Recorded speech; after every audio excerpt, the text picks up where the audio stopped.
Pues damos gracias al Eterno, ¿verdad? Que podemos alcanzar este momento de gozo.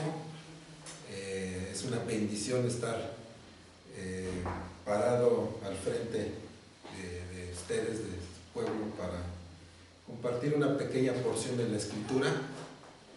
Y bueno, en esta ocasión vamos a estudiar algún pasaje de la carta de Rav Shaul de Pablo a los romanos. Ahorita como que más que predicación pareciera como que una clase de doctrina elemental, ¿verdad? Pero yo creo que no nos cae mal, porque hay veces en lo que es la doctrina elemental pareciera que estamos bien tronados, ¿verdad? Entonces, acuérdense que todos los creyentes hemos recibido la instrucción de saber en qué creemos y por qué lo creemos. ¿Estamos de acuerdo? ¿Por qué? Porque tenemos que estar preparados siempre para presentar defensa, ¿verdad? de lo que creemos, y más en este tiempo donde se pone en duda la palabra de Dios siempre se ha puesto en duda, pero creo que hoy más que nunca, ¿verdad? Al grado que yo me he dado cuenta que, por ejemplo, si usted presentaba el Evangelio hace algunos años, usted tenía que ir más preparado, por ejemplo, para hablar, por ejemplo, contra la idolatría, que con otras cosas. Pero hoy en día creo que la idolatría ha perdido mucha fuerza, y algo que ha tomado mucho más auge es el ateísmo, ¿verdad? Y claro, aunque el ateísmo creo que siempre ha existido, la Escritura dice, en alguna parte dice el necio en su corazón, no hay Dios. Entonces por eso podemos ver que desde la antigüedad había personas que argumentaban la no existencia de un creador. Hoy yo lo veo con más fuerza, ¿no? Entonces, yo no sé, pero en mi caso me encanta estudiar lo que es la apologética, que es esa parte donde nos preparamos para presentar defensa de lo que creemos y por qué lo creemos. ¿Estamos de acuerdo hasta aquí? Y si en algo usted puede ser bendecido con la palabra que les traemos hoy, pues sería perfecto. Y si usted a lo que hoy hablamos, usted dice, eso yo ya me lo sé, pues qué mejor, ¿verdad? Nuestro trabajo es enseñarlo a otros. ¿Estamos de acuerdo? Hay una porción en la Escritura en el libro de Romanos 1, ese no lo busqué ahorita, pero vamos a ver lo que dice Romanos 3, pero en alguna parte de Romanos 1 hay algo que dice el apóstol Pablo, dice, porque no me avergüenzo del Evangelio. ¿Sí recuerda eso? ¿Qué más dice? Porque es por poder de Dios. ¿Qué más? Porque es poder de Dios para salvación. ¿Qué más? A todo aquel que cree. ¿Qué más? Ya lo está leyendo, ya ve. Al judío primeramente, pero también al griego. ¿Sí? Entonces, dice, no me avergüenzo del Evangelio. Entonces, ¿qué es el Evangelio? ¿Cómo podemos traducir al Evangelio? Bueno, sí, como poder de Dios, pero literalmente se dice que son las buenas nuevas, ¿verdad? O las buenas noticias. Pero hay algo importante, usted no puede, o nosotros no podemos llevar buenas noticias a una persona si primero no le llevamos las malas noticias. Fíjese. Si usted escuchara ahorita un ejemplo, que se descubre la cura para una enfermedad mortal, y usted diría, bueno, pues qué bueno, ¿no? Pero si usted tuviera esa enfermedad, eso de verdad le sería un motivo de ¿qué? De verdadera alegría, ¿verdad? En todas las palabras, por ejemplo, un médico no le puede decir a un enfermo que tiene la cura para su enfermedad si primero la persona no está consciente de su enfermedad. ¿Sí estamos de acuerdo? Entonces, por ejemplo, si hemos de presentar el Evangelio, que son buenas noticias, primero debemos de estar conscientes cuáles son las malas noticias. ¿Estamos de acuerdo hasta aquí? Y debemos demostrar a la gente cuáles son las malas noticias. Y debemos de hablar con la verdad. ¿Estamos de acuerdo? Ahora, el evangelio para muchos es locura, pero para muchos es una ofensa. Y escuché alguna vez de un predicador muy renombrado que dice: tú predica la verdad. Dice, si la verdad ofende, deja que ofenda. ¿Por qué? Dice, porque la gente ha estado toda su vida ofendiendo a Dios. ¿Estamos de acuerdo hasta aquí? Entonces, vamos a ver lo que dice la Escritura. La Escritura dice la verdad. Creo que de los que estamos aquí, pues ya nadie nos ofendemos, ¿verdad? Pero porque el día que usted la predique, lo estamos entendiendo. Usted predique la verdad, aunque ofenda. ¿Estamos de acuerdo hasta aquí? Fíjese lo que dice la Escritura. Vaya usted, dijimos, al capítulo 3 de Romanos. Ese es un tema muy serio, muy importante. Como les decía, parece de doctrina elemental, pero tenemos que tenerlo bien claro. ¿Estamos de acuerdo hasta aquí? Dice la Escritura en el capítulo 3 de Romanos. Verso 10, ¿lo tiene usted? Dice: como está escrito, no hay justo, ¿qué dice? Ni aun uno. No hay quien entienda, no hay quien busque a Dios. Todos se desviaron a una y se hicieron inútiles. No hay quien haga lo bueno, no hay, ¿qué dice? Ni siquiera uno. Sepulcro abierto es su garganta, con su lengua engaña, veneno de áspides hay debajo de sus labios, su boca está llena de maldición y de amargura. Y dice por último el verso 15: sus pies se apresuraron para derramar sangre. ¿De quién está hablando esto? De nosotros, ¿verdad? No está hablando del hermano de al lado, está hablando de nosotros. Que de nosotros y de todo ser humano que ha existido desde el principio hasta hoy y que existirá siempre, ¿qué dice? No va a haber uno solo que sea justo. ¿Sí estamos de acuerdo hasta aquí? Entonces eso a muchos les va a ofender cuando se los decimos, porque muchos consideran que no, se consideran buenas personas, ¿a poco no? Pero aquí dice la Escritura, es una verdad y tenemos que enseñarla, ofenda a quien se ofenda. Estamos de acuerdo hasta aquí. Pero fíjense también algo que también dice la Escritura. Esta parte donde dice, no hay justo ni aún uno, estaba yo checando en el Código Real y dice que, todos, procedieron corruptamente. O sea, todos somos corruptos. Ahora, busque otro pasaje un poquito más abajo, el verso 26. Dice así,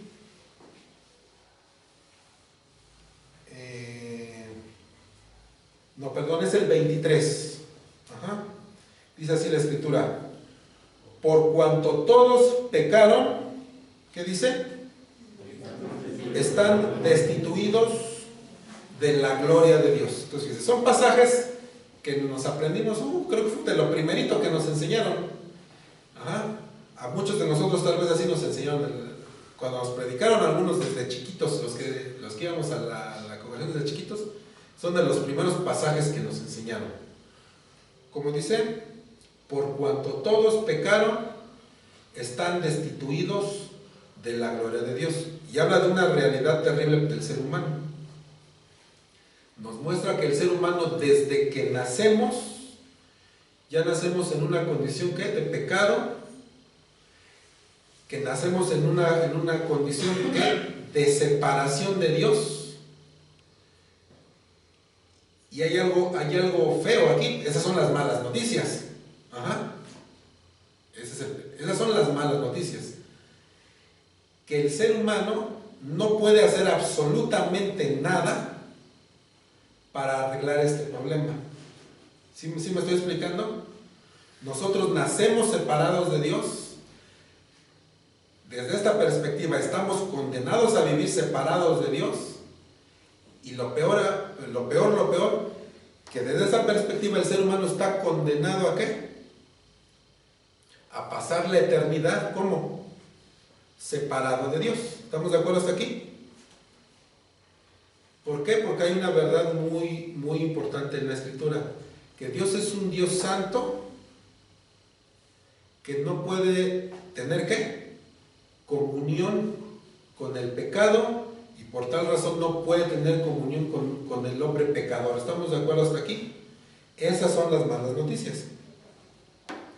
Ahora, pero aquí hay algo, ahora vamos a empezar con las buenas noticias. ¿Estamos de acuerdo? Entonces, fíjese, no sé si hasta usted tiene algo con qué anotar, y anotó ya las citas. Hay otra parte de la Escritura, es en Romanos 6, donde dice, porque la paga del pecado es muerte.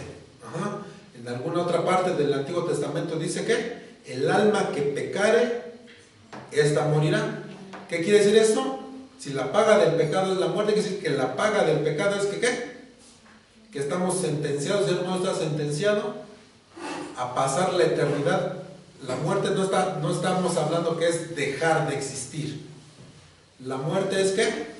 Es la separación que tiene que sufrir el ser humano de un Dios santo, que no puede tolerar el pecado y que no puede tener compañerismo con un pecador. ¿Estamos de acuerdo hasta aquí? Ahora, fíjense. Hay una buena noticia, que este Dios santo puede dar la oportunidad al pecador de corregir este problema. Ahora, nada más que necesitamos entender cómo darle solución a este problema. Fíjese. En alguna otra parte de la Escritura dice que esta condición en la que nacemos nos pone en una posición ¿qué? De enemistad contra Dios. ¿Estamos de acuerdo? Y como lo dije al principio, no hay nada que nosotros podamos hacer o dejar de hacer para cambiarla. Ahora, fíjese, vaya usted al libro de 2 de Corintios, capítulo 5.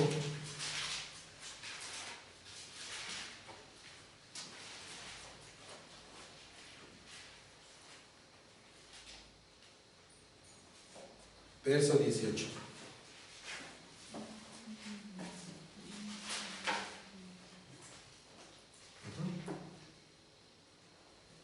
Fíjese. Entonces, antes de leerlo, Dios establece en su ley, dijimos que la paga del pecado es la muerte. ¿Qué quiere decir? Que el hombre pecador tiene que recibir un castigo, una retribución por su pecado. ¿Sí?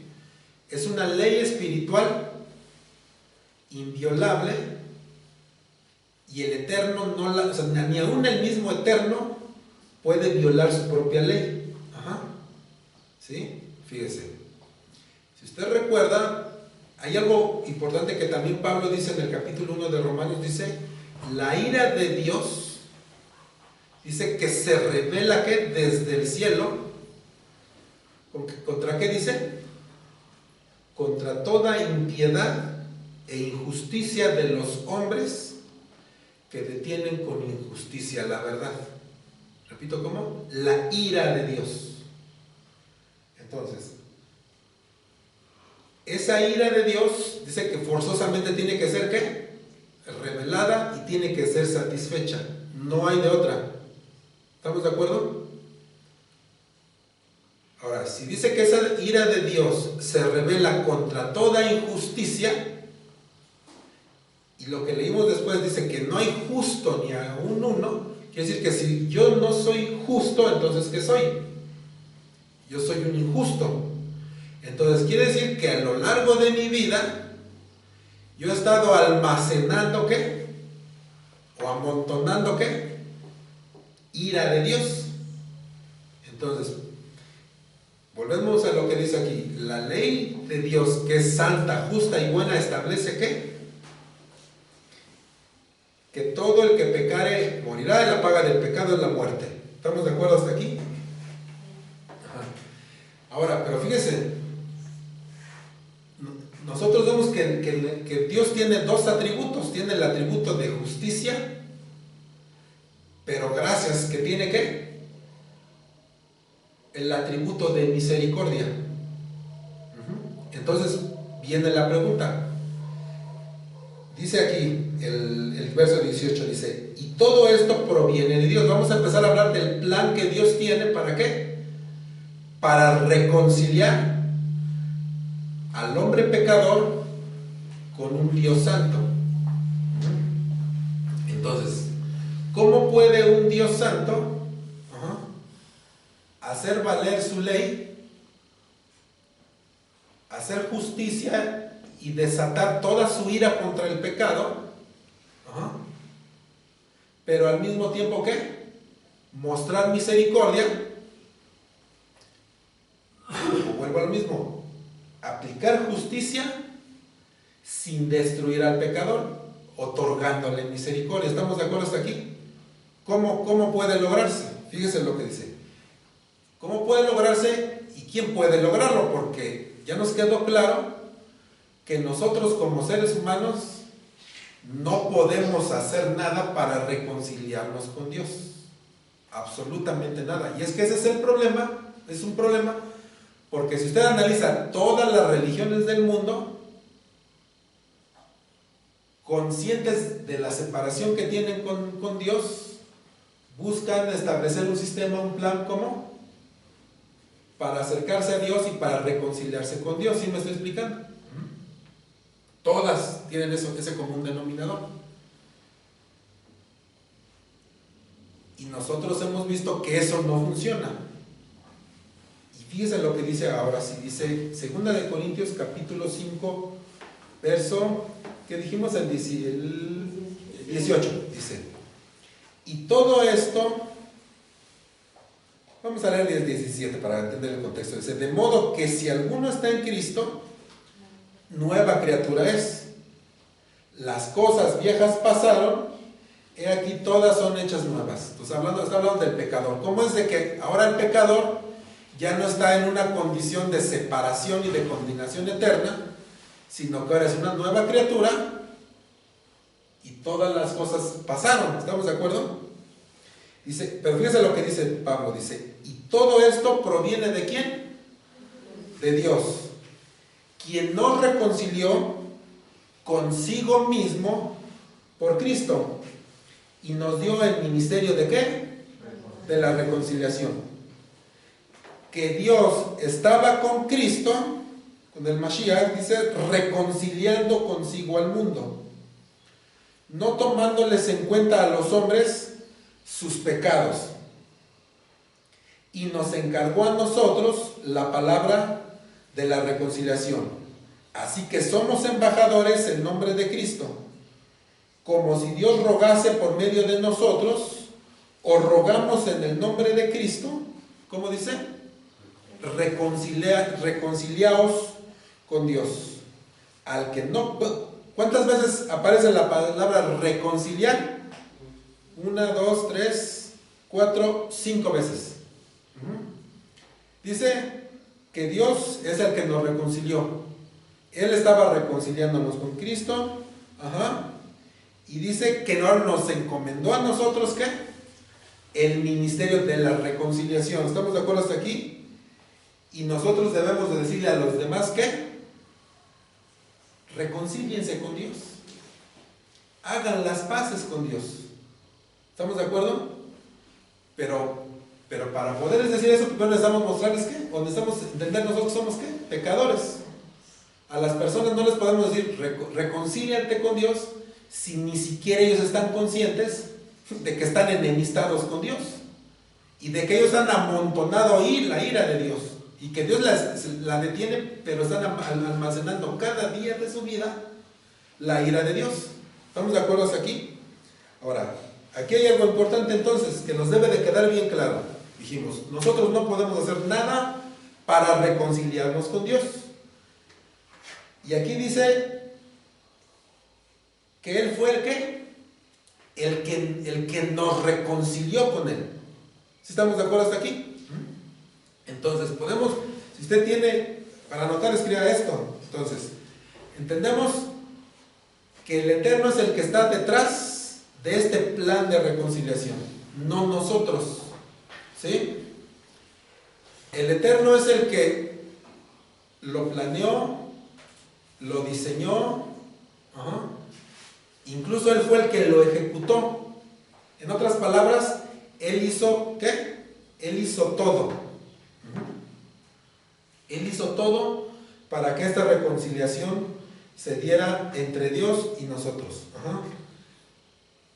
El plan de reconciliación no podía venir de ninguna fuente humana. Y repetimos, no hay nada que nosotros podamos hacer para entrar en comunión con Dios por nosotros mismos. ¿Recuerda usted ese pasaje del profeta Isaías, en el capítulo 64, donde dice que nosotros somos, ¿qué dice? Si quiere, búsquelo. Busque Isaías capítulo 64, verso 6.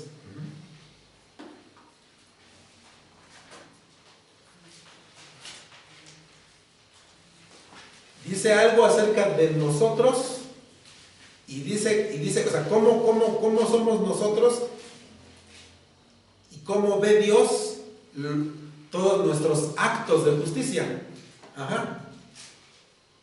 ¿Qué dice? Dice, si bien nosotros somos como suciedad.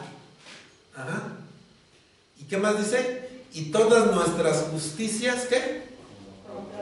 Como trapo de inmundicia. Entonces, imagínense nada más cómo nos ve el Eterno si nosotros por nuestros propios méritos intentamos, ¿qué? Alcanzarlo a Él. No hay manera. Y fíjese, ve que le decía que todas las religiones tienen ese mismo sistema. Un ejemplo, si usted ve en el catolicismo romano, ¿por qué la gente va de rodillas a la villa, por ejemplo? Si usted se da cuenta, el hombre tiene esa programación en la mente de querer hacer algo para alcanzar a Dios, y de querer acercarse, y de querer reconciliarse con Dios, ¿a poco no? Y fíjese, aún Israel, aún el pueblo judío, le ocurrió lo mismo. Le ocurrió lo mismo. Fíjese lo que dice, regrese tantito a Romanos capítulo 10. Ahora fíjese, todas las demás naciones y todas las demás religiones, pues igual, de cualquier manera, cualquier sistema que inventaran iba a ser inserible, empezando porque tenían dioses falsos, ¿no? Entonces, ¿cómo se van a poder reconciliar con el Dios verdadero con una estrategia humana y por otro lado teniendo un Dios falso? Pero fíjense, Romanos capítulo 10, fíjense el verso 1, fíjense lo que dice Pablo. Dice: hermanos, ciertamente, dice, el anhelo de mi corazón y mi oración a Dios por Israel, dice que es para salvación. Dice, porque yo les doy testimonio de que tienen, ¿qué? Celo de Dios, pero no conforme a ciencia. Fíjese, ¿qué quiere decir? Que como tal Israel estaba, cuando dice que tienen celo de Dios, es que tenían quizá una buena intención de reconciliarse y de estar bien con Dios. Pero dice aquí el verso 3, dice, ¿cuál era el problema? Dice, porque ignorando la justicia de Dios y procurando establecer la suya propia, no se han sujetado a la justicia de Dios. ¿Qué quiere decir esto? Que entonces, como dijimos, el plan para reconciliar al hombre con Dios fue establecido por Dios. Él lo planeó desde antes de la fundación del mundo. No fue algo que se le haya ocurrido a Dios en el momento. Lo planeó desde antes de la fundación del mundo, y es la única manera por la cual el hombre puede ser reconciliado. No existe otra. ¿Por qué solamente él él podía planear esa forma? Porque él es el único que sabe hasta dónde ha sido ofendido y cómo poder satisfacer su justicia y, como dijimos, ¿qué? Su misericordia. Ahora, entonces tal vez sí, Israel era ¿qué? Sincero en cuanto a su búsqueda de Dios, pero dice que tenía el problema, que ignoraron la forma en que Dios establece su justicia e intentaron reconciliarse con Dios como estableciendo su propia justicia. Entonces ese es otro problema. Ajá.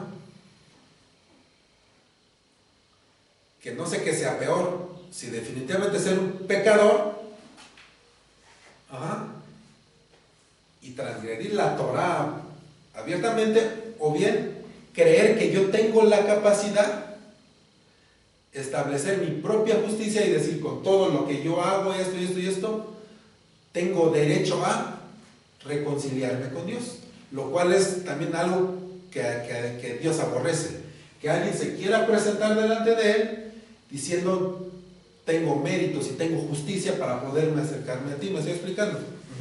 Y ese es quizá un problema, porque para la época de Yeshua, Israel como tal, el sistema religioso de Israel era así, que estaban acostumbrados, ellos tenían esa mentalidad de decir, para poder ganarme el favor de Dios, tengo que hacer esto y esto y esto. La otra vez que predicábamos del hombre rico, ¿usted recuerda? Cuando él se acerca con Yeshua, le dice, ¿qué bien haré? Ajá. ¿Por qué lo decía? Porque él pensaba que la reconciliación dependía de él, o bien que él podía hacer algo para reconciliarse con Dios. Ahora, entonces hasta aquí dijimos que todo el plan fue diseñado y ejecutado por Dios. ¿Estamos de acuerdo hasta aquí? ¿Y en qué consiste ese plan? Ya que la justicia de Dios no hay manera, fíjense, aquí algo que leímos dice que Dios pasó por alto, ¿qué? Los pecados de todos nosotros. Pero hay algo que se supone que Dios no puede pasar el pecado por alto, porque si no, entonces violaría esa justicia. ¿Estamos de acuerdo hasta aquí? La única razón y la única forma de poder pasar por alto los pecados que usted cometió y que yo haya cometido, ¿cuál es? Que exista un sustituto. ¿Estamos de acuerdo hasta aquí? Ahora, Israel ya tenía para este tiempo miles de años, ¿qué? Sacrificando, ¿qué? Muchos animales.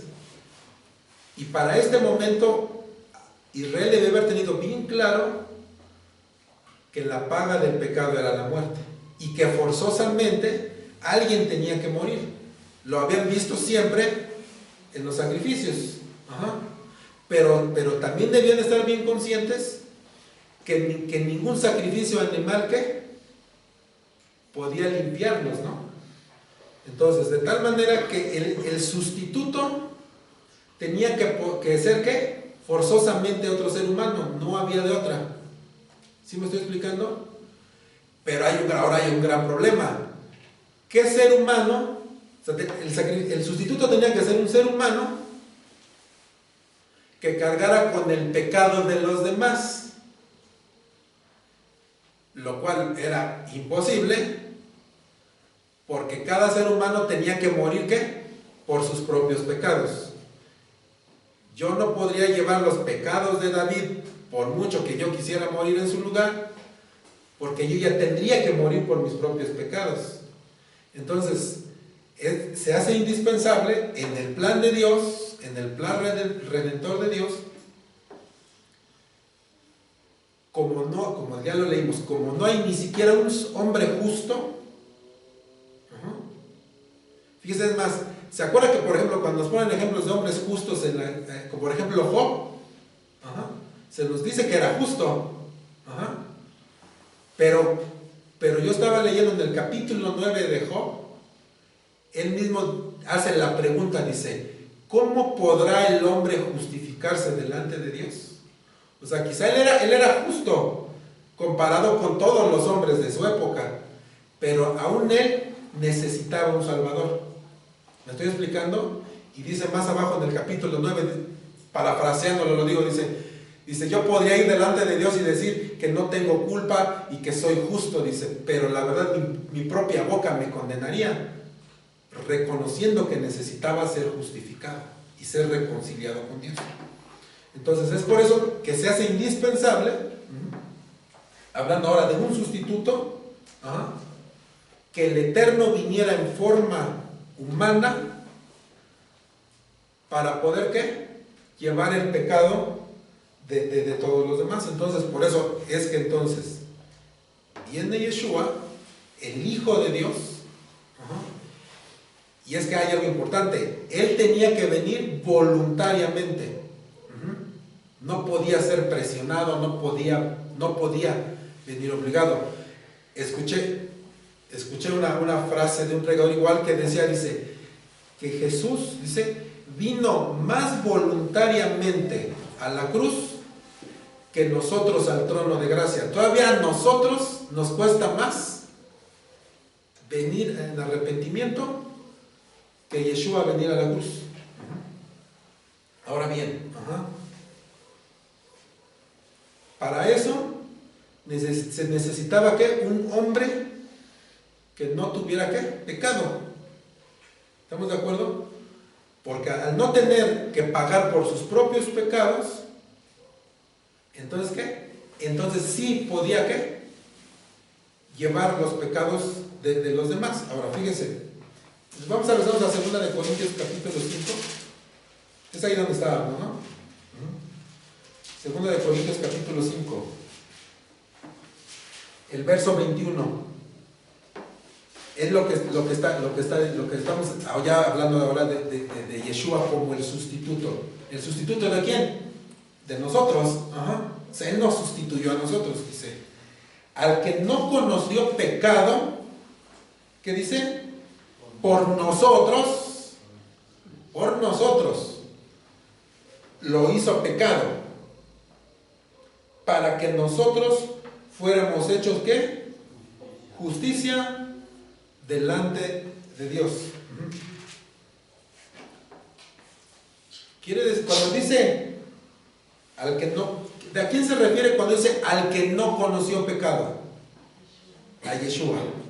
¿Se acuerda que Yeshua dijo un día, hablando públicamente, dice, ¿quién de ustedes me redarguye de pecado?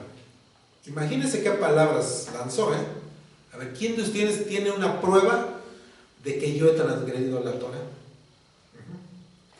¿Cuál fue la respuesta? Alguien dijo, la respuesta fue el silencio. Y hasta hoy día sigue siendo el silencio. Nadie tiene algo que decir de que Yeshua haya transgredido la Torah. Nosotros, al observar varios pasajes de la Torah, se confirma lo que aquí dice Pablo. ¿Se acuerdan las palabras que Pilato dijo de Yeshua cuando lo tuvo ahí? ¿Se acuerda que dijo? Y yo creo que Pilato era experto en fabricar delitos, Dijo, ningún delito hay en este hombre. ¿Se acuerda cuando estuvo en la cruz colgado lo que dijo uno de los ladrones? Le dijo al otro ladrón, dice, tú y yo aquí estamos porque es la consecuencia de la vida que hemos llevado. Pero este que está aquí ningún mal ha hecho. ¿Sí recuerda que dice eso? Igual cuando estaba en la cruz, cuando él muere, estaba ahí un centurión. ¿Sí se recuerda que también él abrió su boca y dijo unas palabras? Recuerda que dijo, este hombre verdaderamente era justo. Ahora, podemos decir, bueno, a lo mejor Yeshua habló bien de sí mismo, ladrón, Pilato, porque todos eran pecadores. Por eso lo veían como un hombre justo. Pero el único calificado, si usted lo quiere decir, para decir si era justo o no, si era pecador o no, era Dios mismo, porque Él es el que establece el estándar de conducta en base a la Torah. Cuando Yeshua salió del bautismo, ¿cuáles fueron las palabras del Padre? Dijo, este es mi Hijo amado, en quien tengo complacencia, es decir, quien cumple los requisitos. ¿Los requisitos para qué? Para que Él cargue con todos los pecados, para que Él lleve la ira, que yo tengo que saciar esa ira. Y fíjese lo que dice, por nosotros lo hizo pecado. La Nueva Versión Internacional, ¿qué quiere decir eso? Que por nosotros lo hizo pecado. Fíjese lo que dice, Dios lo trató como pecador. ¿Sí? En alguna conversación, ya voy a terminar, cuando que tiene Pedro con Yeshua, cuando Pedro intenta convencer a Yeshua de que no vaya a la cruz, Yeshua le dice estas palabras, dice, la copa que el Padre me da a beber, dice, ¿no la he de beber? ¿A qué copa se refería? La copa de la ira de Dios. ¿Sí? Y verdaderamente Dios lo trató como un pecador. Por eso cuando Él estaba colgado dijo esas palabras, dice, Dios mío, ¿por qué me has abandonado? ¿Por qué lo abandonó? Porque estaba cargando con todo lo que usted y yo hicimos. ¿Sí estamos de acuerdo? Bebió literalmente la copa de la ira de Dios. Toda la ira que usted y yo amontonamos a lo largo de nuestra vida, con todo lo que usted y yo sabemos que hemos hecho,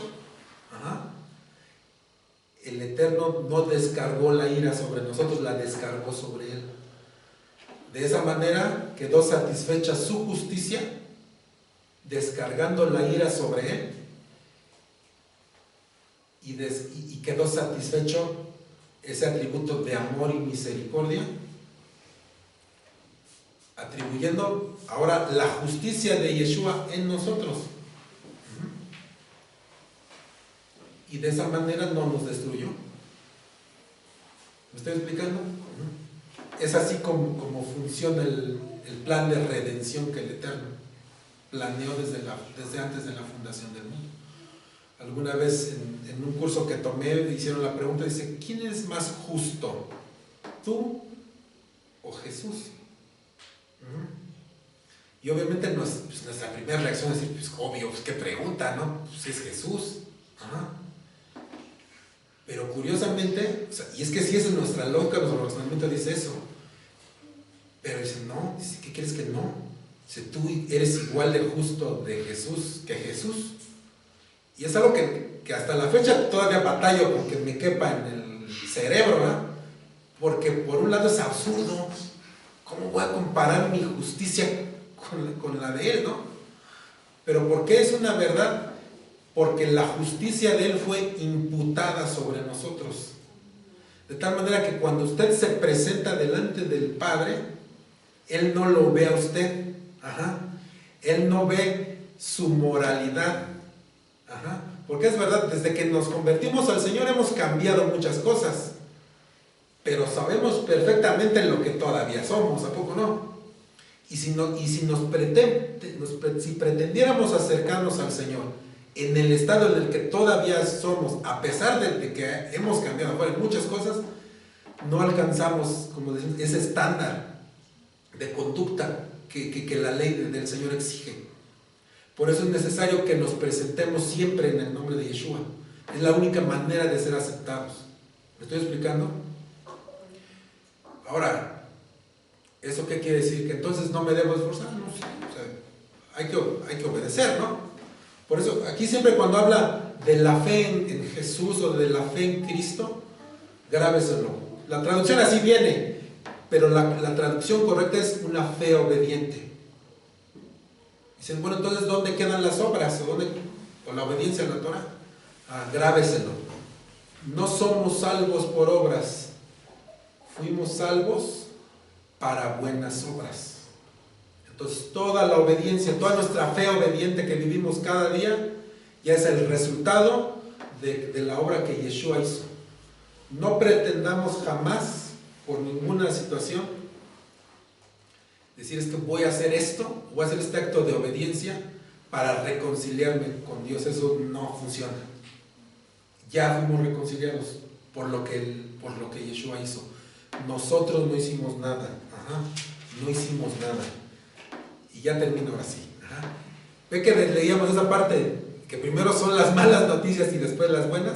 Dice, porque la paga del pecado es muerte. Ahora sí, son las malas noticias, pero las buenas, ¿cuáles son? Dice, más la dádiva, ¿qué más? De Dios es ¿qué? Vida eterna en Cristo Jesús, Señor nuestro. Y fíjense, me fui al código oral y dice, más la oferta gratuita. ¿A cuántos de ustedes les gustan las ofertas? Ajá.